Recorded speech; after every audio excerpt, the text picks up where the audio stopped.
Hawak na akong African Daisy. Ako na po din nakuhaan sa pabutang dito sa taas. Napaong. Ayun. Ako ang jade plant. Yan, jade plant. Taka nag-ingon nga swerte daw yung jade plant. Diba? So kawawa ang isa kong African Daisy. Oh. Wala pa siya naka-bloom yung flower. So nakuhaan siya sa init. Grabe inita jud kaayo ba? So ang ako apong bougainvillea sis nag-dry na kaayo. Namubo na pug kuan yung hapon kay nag-dry na kaayo akong plant.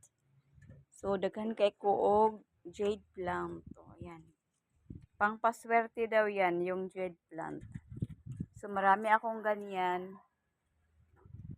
So kung wala pa kayo niyan, kung gusto niyo maging maswerte sa inyong bahay, so PM lang kayo sa akin.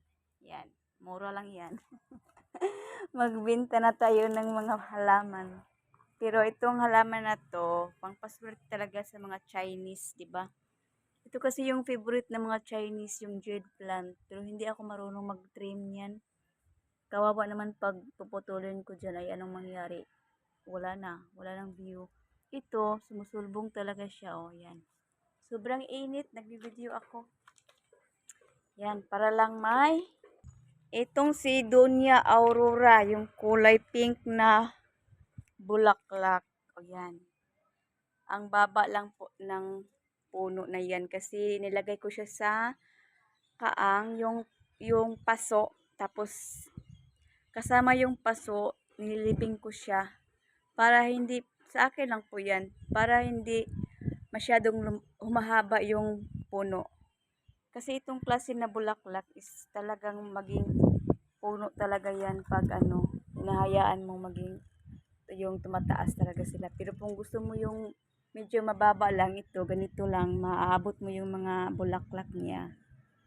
So, gawin mo yung ginawa ko, ano mo yung paso. Parang itanim mo kasali yung paso para po hindi masyadong mataas yung halaman niya. Kasi may sa front po doon, mayroon pong ganito, mahaba. Tapos yung kulay white na ang bulak niya, mahaba po siya. Parang hindi magandang tingnan pag mahaba kasi wala siyang view. Pero ito, sobrang ganda talaga, oh. Tingnan nyo.